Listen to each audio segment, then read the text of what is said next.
கோதை அந்த சோஃபாவில் மணமகள் அலங்காரத்தில் தூங்கும் தன்னுடைய மகளை பார்த்து அவளுடைய காலை தன்னுடைய மடியில் வைத்து கொண்டு, சாரிடா குட்டி, உன்னுடைய தேவையான நேரத்தில் நாங்கள் பக்கத்தில் இல்லை என்று கண்ணீர் விட்டார்.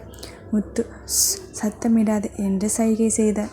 கோதை பாவம், நேற்று ராத்திரியிலிருந்து நம்ம கிட்ட சொல்ல தெரியாமல் மனதுக்குள் புழுங்கிக்கிட்டு இருந்திருக்கா.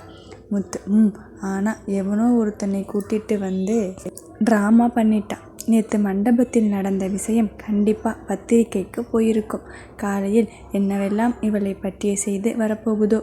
இப்போது இவளுடைய வாழ்க்கையை எப்படி சரி செய்வது? கோதை கொஞ்ச நாள் போகட்டும், வேறு மாப்பிள்ளை பார்த்து கல்யாணம் பண்ணி வச்சிடலாம். முத்து ஆனால் இந்த ஊர் உலகம் உறவுகள் எல்லோருக்கும் என்ன பதில் சொல்ல போகிறேன்? கோதை போதும், அது உங்கள் பிரச்சனை. என்னுடைய மகளுக்கு நல்ல வாழ்க்கை அமையணும், அவ்வளவுதான். உறவுகள் என்று எதற்கும் பிரயோஜனப்படாத ஆட்களுக்காக நீங்கள் இழந்தது போதும். என்னுடைய பெண் எதையும் இழக்கக்கூடாது. முத்து நிறுத்து, நமக்கு இன்னொரு பொண்ணு இருக்கா, அதை ஞாபகம் வச்சுக்கோ. அவளுக்கும் கல்யாணம் செய்யணும். உறவுகளுக்காக நடுங்க காரணம் என்னன்னு தெரிஞ்சுக்கோ. எவனாவது என்னுடைய பெண்ணை பற்றி தப்பாக பேசிட்டா எவன் இந்த வீட்டில் பெண் எடுப்பான்? அவளுடைய குரல் கொஞ்சம் ஓங்கியதால் மடியில் இருந்து பவித்ரா திடுக்கிட்டு விழித்தாள். முத்து அந்த பையனை எப்படியாவது தேடி பிடிக்கணும். கோதை வேண்டாம், விட்டுடுங்க. அவனுக்கும் நமக்கும் எந்த தொடர்பும் வேண்டாம். முத்து சும்மா விட்டுடுவேனா? ஊருக்கு மத்தியில் என்னுடைய மகளுக்கு தாலி கட்ட என்ன திமிர் தைரியம் இருக்கணும்? அவனை சும்மா விட முடியாது. என்ன, பெண்களை பெற்றவர்கள் அமைதியை அடங்கி போயிடுவாங்கன்னு நினச்சிதானே என்னுடைய மகளுடைய வாழ்க்கையை தொட்டான்? இதை கேட்ட பவித்ரா நடுங்கினார். தனக்கு இதுவரை தெரியாத அப்பாவை உணர்ந்தாள். தன்னால் ஒருத்தன் பாதிக்கப்பட்டு விட்டான் என்று பயந்தாள். கோதை உங்கள் பெண் ஏற்பாடு செய்த ஆள்தானே அவன்? முத்து சொன்னால் அவன் சரின்னு ஒப்புக்குவானா? அவனை என்ன பண்ண போறேன்னு மட்டும் பாரு. முத்து அவன் எப்படிப்பட்டவனாக இருந்தாலும் நான் பார்த்துக்கிறேன். கொஞ்ச நாள் ஊர் உறவுக்காக வீட்டோட மாப்பிள்ளையா இருக்கட்டும். ஆனால் என்னுடைய பெண்ணை தொடக்கூடாது. பிறகு ஊருக்கு மத்தியில் நிற்க வச்சு. பவித்ரா கண்ணீர் வழிந்தது. அதை உணர்ந்த முத்து குட்டிமா என்னடா, ஏதாவது கனவா? குட்டிமா பவித்ரா அப்பா அவரை ஒன்றும் பண்ணிடாதீங்க. நான் சொல்லிதான் அவர் இப்படி நடித்தார். எனக்கு பிரவீனை பழிவாங்க வேறு வழி தெரியலை. அவனிடம் ஏமாந்துட்டேன்னு கோபத்தில் யோசிக்காமல் தப்பு பண்ணிட்டேன். முத்து சரி அவனை எதுவும் பண்ண மாட்டேன், நீ தூங்கு. பவித்ரா எழுந்து உட்கார்ந்து இல்லைப்பா, எனக்கு பயமாக இருக்குது, நீங்கள் இப்படி பேச மாட்டீங்களே. முத்து பெற்ற மகளுக்கு ஒன்றுன்னா எந்த அப்பனும் சும்மா இருக்க மாட்டான். அதுவும் நீ எனக்கு பொக்கிஷம். ஒரு நிமிடம் என்னுடைய மனநிலையை யோசிச்சு பாரு. பவித்ரா விசும்பிக்கொண்டே நீங்கள் அவரை ஒன்றும் செய்யக்கூடாது. அதுக்கு நான் என்ன செய்யணும்? முத்து அவனை வந்து என்னை பார்க்க சொல்லு. வீட்டோட மாப்பிள்ளையா கொஞ்ச நாள் இருக்கட்டும், சரியா?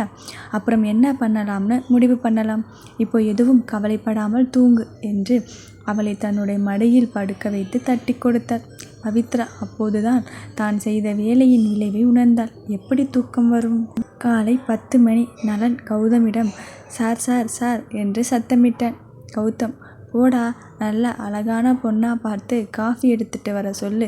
அப்படியே லிப்ஸ்டிக் போடாமல் வர சொல்லு. நலன் உங்கள் அம்மா காஃபி எடுத்துட்டு வரட்டுமான்னு கேட்டாங்க என்றதும் திக்கென்று எழுந்து உட்கார்ந்தான். கௌதம் சுற்றி பார்த்துவிட்டு நலனை எட்டி உதைத்தான். நலன் கீழே சாய்ந்து உன்னோட பொண்டாட்டி காஃபி எடுத்துட்டு வந்தா ஒப்புக்க மாட்டியா? கௌதம் போச்சுடா, காலங்காத்தாலே அவளை ஞாபகப்படுத்திட்டானே. ஐயோ, கண்ணை மூட முடியாது. ஒன்று புரிஞ்சுக்கோ, அவ எனக்கு பொண்டாட்டி இல்லை. நலன் எவ? கௌதம் பவித்ரா. நலன் தெளிவாக பேரை சொல்கிறாய். பவித்ரா. கௌதம் கடுப்பேத்தாத. நலன் நான் சொன்னேனா இந்த விளையாட்டு வேண்டாம்னு? த்ரில்லிங்காக இருக்குன்னு போய் கல்யாணமே பண்ணிக்கிட்ட.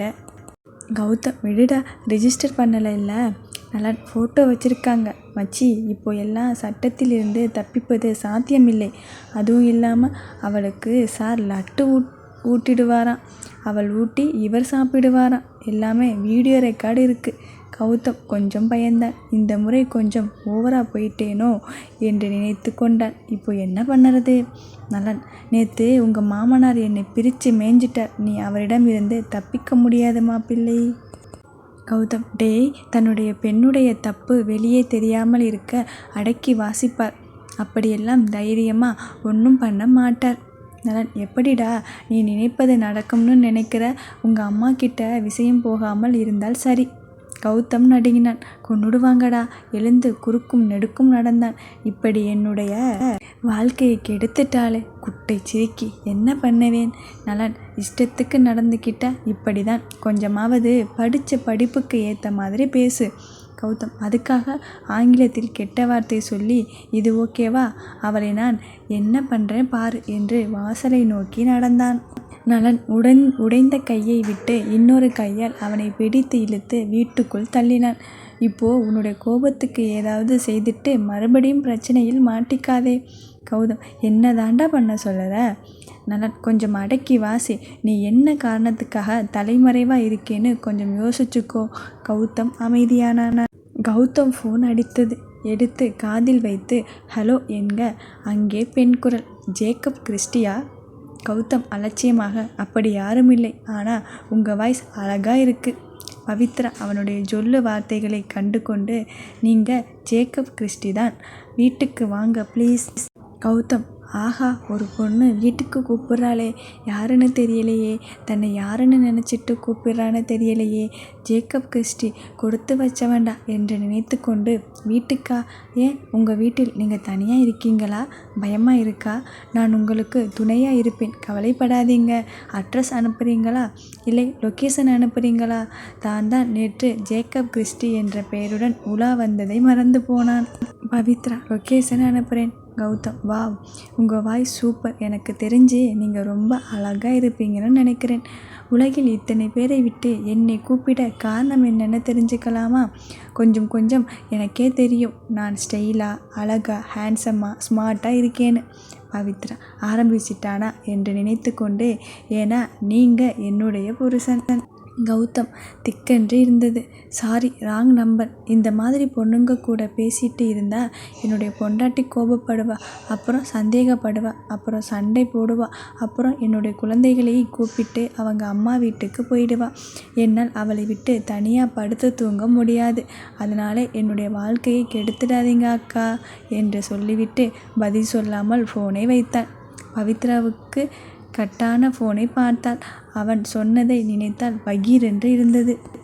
பொண்டாட்டி குழந்தைன்னு சொல்லறானே, இந்த நேரத்தில் அப்பா வேறு பயங்கரமாக கோபமாக இருக்காரே, அவரிடம் என்ன சொல்லட்டும்? போச்சு, என்னால் ஒரு குடும்பம் கெட்டு போக போகுதா? முத்து நலனுக்கு ஃபோன் செய்த.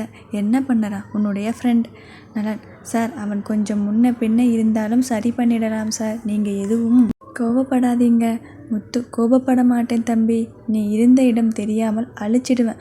மரியாதையாக அவனை என்னுடைய வீட்டில் கொண்டு வந்து நிறுத்து. நலன், சரி சார் என்று ஃபோனை வைத்துவிட்டு கௌதம் அப்பாவுக்கு ஃபோன் செய்தான். நீலவண்ணன் நலன் சொன்ன வார்த்தைகளை கேட்டு பதறினார். டேய், அவனை பார்த்துக்க சொல்லி உன்னிடம் ஒப்படைச்சா இப்படியா? ஏண்டா திடீர்னு இப்படி ஆனால்? விளையாட்டு புத்திக்கு அளவில்லையா? காஞ்சனாவுக்கு தெரிஞ்சா என்ன நடக்கும் தெரியுமா? நம்ம எல்லோரையும் சேர்த்து எரிச்சிடுவா. அவனை எப்படியாவது கூப்பிட்டுக்கிட்டு கன்னியாகுமரி போயிடு. நான் சென்னையில் பிரச்சனைகளை சீக்கிரம் முடிச்சிடுவேன். அப்புறம் அவனை கூப்பிட்டுக்கிறேன். நலன், சரிப்பா, நான் அவனை கூட்டிக்கிட்டு போயிடுறேன். பவித்ரா அப்பாவுக்கு தெரியாமல் பார்த்துக்கிறேன் என்று ஃபோனை வைத்துவிட்டு திரும்ப பவித்ரா நின்று கொண்டிருந்தாள். பவித்ரா, சீக்கிரம் அவரை கூட்டிட்டு போயிடுங்க என்று சொல்லிவிட்டு அவன் கையில் ஒரு லட்சத்தை வைத்து அழுத்தினாள். இதை அவரிடம் கொடுத்துடுங்க. இன்னும் வேணும்னாலும் கேட்க சொல்லுங்க. எனக்கு உதவியதால் அவருக்கும் அவருடைய மனைவிக்கும் எந்த பிரச்சனையும் வந்துவிடக்கூடாது. நலன் மனதுக்கு இந்த பொண்ணு இவ்வளவு அப்பாவியா என்று நினைத்து கொண்டு, சரிம்மா. பவித்ரா திரும்பி நடந்தவள் சற்று தூரம் சென்று அப்படியே நின்றாள். கௌதம் ஒளிந்து இருந்தவன் தன்னை பார்த்து விட்டாளோ என்று நினைத்து கொண்டு, இவளுக்கு பயந்து எதுக்கு ஒளியணும் என்று நினைத்து வெளியே வர நினைத்தவன் அப்படியே நின்றான். பவித்ரா மறுபடியும் திரும்பி வந்து நலனிடம் தன்னுடைய கை வளையலை கழற்றி கொடுத்தாள். நலன், எதுக்கு இதெல்லாம்? பவித்ரா, என்னால் தானே அவர் குடும்பத்துடன் கிளம்ப வேண்டியதாகி விட்டது. அதனால தான் என்னை மன்னிச்சிட சொல்லுங்க என்று கிளம்பினாள். இவ்வளவு நேரம் மறைந்து இருந்தவன் நலனிடம் வந்து நின்று, என்னடா இது, இந்த பொண்ணு சரியான லூசு போல இருக்கு. நலன், அவளுடைய மனதில் கபடமில்லை, அதனால் உனக்கு அவளை பார்த்தால் அப்படித்தான் தெரியும் என்று பவித்ரா கொடுத்த பணத்தையும் நகையையும் அவனுடைய கையில் வைத்து அழுத்தினான். கௌதம் அதை அனாயாசமாக பையில் போட்டு கொண்டான். நலன், உங்கள் அப்பா இங்கிருந்து கிளம்ப சொல்லிட்டார். கௌதம், கிளம்பு. நலன், உன்னை? கௌதம், என்ன, நான் நாடோடியா? சும்மா அங்கும் இங்கும் சுத்த சொல்லறார். நான் சென்னை போகிறேன். நலன், டேய், நீ செய்த வேலைக்கு உன்னை தூக்கி உள்ளே போட்டுடுவாங்க. கௌதம், என்ன பெரிய தப்பு பண்ணிட்டேன். பணத்தை வச்சு ரேஸ் விளையாடினேன். கிளப்பில் கொஞ்சம் பணம் ஏமாத்தினேன். மினிஸ்டர் மகளை கொஞ்சம் சீண்டினேன். வாலிபத்தில் யாரும் செய்யாததா நான் செய்துட்டேன்.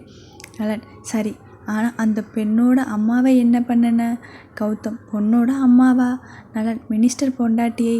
கௌதம், அது கீப்டா. நலன், சரி, அதை என்ன பண்ணின? கௌதம், மகாபலிபுரம் போகலாம்னு மினிஸ்டர் பெண்ணிடம் சொன்னேன். அது ஒட்டு கேட்டுட்டு அந்த பொண்ணுக்கு பதிலாக கிளம்பிடுச்சு. சரி, ஆசையாக சுற்றி பார்க்க வராங்க, இருக்கட்டும்னு கூட்டிகிட்டு போனேன். ஆனால் அந்த ஒரு ஆண்டி இந்தியன் என்னுடைய கற்பை சூறையாட பார்த்துச்சு. நான் தப்பிச்சு வருவதற்குள் எவ்வளவு கஷ்டப்பட்டேன் தெரியுமா? ஆனால் கதையை உல்டாவா மாற்றி எங்கள் ஊரெல்லாம் சொல்லிட்டு போலீஸ்கிட்ட போட்டு கொடுத்துருச்சு. எனக்கு தான் லாஸ்.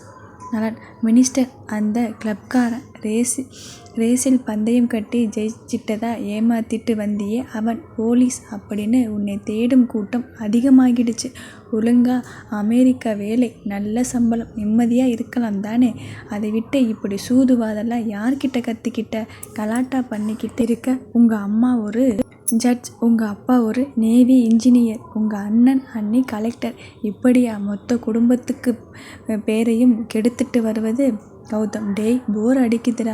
என்னால் மெஷின் மாதிரி வாழ முடியலை. வேலைக்கு போகணும், சம்பாதிக்கணும், செலவு பண்ணணும், எதுலேயும் ஒரு ஆர்வமே இல்லைடா. நீ இப்போது கேட்ரிங் பிஸ்னஸ் பண்ணுறியா? ஒரு வேளை உன்னுடைய சாம்பாரில் ஒரு எலி செத்து கிடந்தா என்ன நடக்கும்? நலன் அவனுடைய சட்டையை பிடித்து கொண்டு, டேய், என்னை ஜெயிலுக்கு அனுப்பிடாத, என்ன பண்ணி தொலைச்ச?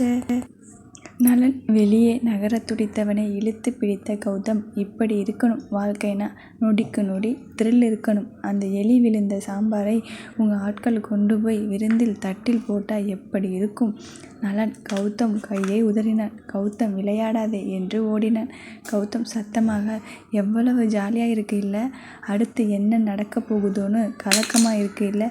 இது தாண்டா வாழ்க்கை என்று பேசி கொண்டிருந்தவனை கண்டு கொள்ளாமல் ஓடினான் நலன். தன்னுடைய கையில் இருந்த செல்போனை எடுத்து டயல் செய்ய முயற்சிக்க சிலர் அவனை நோக்கி ஓடி வந்தனர். சார், நம்ம எடுத்துட்டு போக இருந்த சாம்பாரில் பெருச்சாளி செத்து கிடக்குது சார். நலன், பாவி என்று கௌதமை திட்டிக்கொண்டே, சப்ளை ஆச்சா? இல்லை சார், நாங்கள் கவனித்து நிறுத்திட்டோம். நலன், ஹோட்டலில் அவசர ஏற்பாடு பண்ணு என்று அந்த எலி விழுந்த சாம்பாரை கீழே கொட்ட சொல்லிவிட்டு சாம்பார் ஏற்றிக்கொண்டு செல்ல நின்ற வாகனத்தின் முன் நின்றான். நலன் பதற்றத்துடன் வேலை ஆட்களை பார்த்து, இதை பற்றி வெளியே எதுவும் உளறிடலையே? இல்லை சார். நலன், என்ன விசேஷத்துக்கு போகுது? காதுகுத்து விசேஷம். 50 சாப்பாடு கேட்டு இருக்காங்க. சாம்பார் ஏற்பாடு செய்ய சென்றவன், சார் கிடைக்கலை சார், அவங்க தேவைக்கு தான் தயார் செய்திருக்காங்க, திடீர்னு 50 பேருக்கு தர முடியாதுன்னு சொல்லிட்டாங்க. கௌதம் ஒரு ஓரமாக புகைத்து கொண்டு நின்றவன், இப்போ என்னுடைய உதவி உனக்கு தேவைப்படும். நலன், சி ஒன்ன. கௌதம், விடுடா, டென்ஷன் ஆகாதே, நான் யோசனை சொல்லட்டுமா? நலன், என்ன பெரிய யோசனை சொல்ல போகிற? எலியை எடுத்து போட்டுட்டு அனுப்ப சொல்ல போகிற? டேய், நான் மனசாட்சியுடன் இந்த தொழிலை கடவுளாக நினச்சிக்கிட்டு இருக்கேன். ஊரில் நல்ல பேர் எடுக்க போராடி இருக்கேன். உன்னுடைய சந்தோஷத்துக்காக, த்ரில்லுக்காக என்னுடைய பல வருட போராட்டத்தை நொடியில் பாழாக்கிட்டேயே. யோசனை சொல்ல போகிறாராம். யோசனை கண்முன் நிற்காதே, கொலை செய்திட போகிறேன். கௌதம், சே, ஏன்டா புலம்புற? இந்த மாதிரி கேவலமான யோசனையெல்லாம் நான் சொல்ல மாட்டேன். நான் ரொம்ப நல்லவன்டா, உன்னுடைய உயிர் நண்பன். உனக்கு கெடுதல் நினைப்பேனா? நலன் இவனுடன் பேசுவது வேஸ்ட் என்று நினைத்து கொண்டு ஃபோனை எடுத்துக்கொண்டு ஹோட்டலாக டயல் செய்தான். கௌதம், சரி, நான் தப்பு செய்தேன் என்று நீ நினைக்கிற நானே சரி பண்ணறேன் என்று சிலரை அழைத்து நல்ல ஹோட்டலாக 5 ஹோட்டலுக்கு போய் 10 பேருக்கு சாம்பார் வாங்கிட்டு வாங்க என்றான். அவர்கள் நலனை பார்த்து கொண்டு நிற்க கௌதம், மச்சி, வேறு வழி இல்லை. நலன் அவனுடைய யோசனையை ஒப்புக்கொண்டு அனுப்பி வைத்தான். 10 நிமிடங்களில் ஆட்கள் வாங்கி வந்தனர். கௌதம், எல்லாத்தையும் கலந்து கொடு, டேஸ்ட் பிச்சுக்கும், உன்னுடைய பெயரை நெஞ்சில் பச்சை குத்திக்குவாங்க. நலன் செய்யுங்க என்று அவர்களிடம் சொல்லி மற்ற பதார்த்தங்களுடன் சாம்பாரையும் அனுப்பி வைத்துவிட்டு தலையில் அடித்து கொண்டான். இப்படி ஒரு கேவலமான வேலையை செய்ய வச்சிட்டியே கௌதம். மச்சி, இது நல்ல யோசனைடா. ஒரு ஹோட்டலில் வாங்கி கொடுத்தா டேஸ்ட் பார்த்து கண்டுபிடிச்சிடுவாங்க. இப்போ கண்டுபிடிக்கவே முடியாது. உன்னுடைய ஸ்பெஷல் சாம்பார்னு பேசிக்குவாங்க. நலன், எல்லாத்தையும் விடு. என்ன வெங்காயத்துக்கு சாம்பாரில் எலியை போட்ட? கௌதம், சத்தியமா அதை மட்டும் நான் பண்ணல மச்சி. உன்னுடைய இடத்தில் எலி இருக்கக்கூடாதுன்னு அடிக்க துரத்திட்டு ஓடினேன். அது தவறி சாம்பாரில் விழுந்துடுச்சு. நான் வேணும்னே பண்ணலடா. ப்ராமிஸ். நான் எவ்வளவு அக்கறையா உன்னிடம் தகவல் சொல்ல வந்தேன். என்னை தப்பாக நினைக்காதேடா. மனசு உடைஞ்சு போயிடுவேன். தற்கொலை செய்துக்குவேன். நலன், போய் ஒளி. கௌதம், மனசார சொல்லறியா? நான் போயிடுவேன். நலன், உன்னை மாதிரி அதி மேதாவியை என்னால் சமாளிக்க முடியாது. போயிடு. கௌதம் திரும்பி நடந்தான். நலன், ஹலோ, வாசல் இந்த பக்கம். கௌதம், இல்லை மச்சி, நான் நல்லா யோசிச்சிட்டேன். நான் இல்லாமல் உன்னால் வாழ முடியாது. அப்படி ஒரு கஷ்டத்தை உனக்கு கொடுக்கும் அளவுக்கு நான் கல் நெஞ்சக்காரன் இல்லை. அதனால் என்னை நீ எவ்வளவு கேவலப்படுத்தினாலும் நான் சகிச்சுக்கிட்டு உன்னுடன் இருக்கிறதா முடிவு பண்ணிட்டேன். நாளைக்கு நட்பை மதிக்காதவன் இந்த கௌதமுன்னு இதிகாசம் சொல்லக்கூடாது என்று தன்னுடைய அறையை நோக்கி நடந்தான். நலன், விசித்திரமான பிறவியை இங்கேதான் பார்க்கிறேன். வெக்கம், மானம், சூடு, சொரணை ஏதாவது இருக்கா? கௌதம் அவனுடைய அறைக்கு பக்கத்து அறை கதவை தட்டி, உங்கள் பாஸ் உங்களை கூப்பிடுறார் என்று சொல்லிவிட்டு சென்றான். நலன், டேய் மானங்கெட்டவனே என்று அழைக்க கௌதம் கதவை தட்டிய அறையிலிருந்து ஒருவன் வெளியே வந்தான். அவன் அதிர்ந்து சாரி என்று நலனை அழைத்தான். வேகமாக நலன் கௌதம் அறைக்குள் நுழைந்து ஜன்னல் அருகே நின்று புகை பிடித்து கொண்டிருப்பவனை பார்த்து, இப்படியே எவ்வளவு நாள் இருக்க போகிற? ஊராக வம்பிழுத்துக்கிட்டு சண்டை போட்டுக்கிட்டு குடும்பத்தை நிம்மதி இல்லாமல் செய்துக்கிட்டு சுற்றி இருப்பவர்களை நிம்மதி இல்லாமல் செய்துக்கிட்டு எவ்வளவு நாள்டா சொல்லு? கௌதம், என்ன வியாக்கியானம்? போர் அடிக்குதுடா. என்னுடைய குடும்பத்தில் நான் பிறந்ததும் நான் என்னுடைய குழந்தை பருவத்தை தொலைத்ததும் நான் செய்த தப்பா? படிப்பு படிப்பு படிப்பு படிச்சிட்டேன். சம்பாதி சம்பாதி சம்பாதி அதையும் செய்தேன்.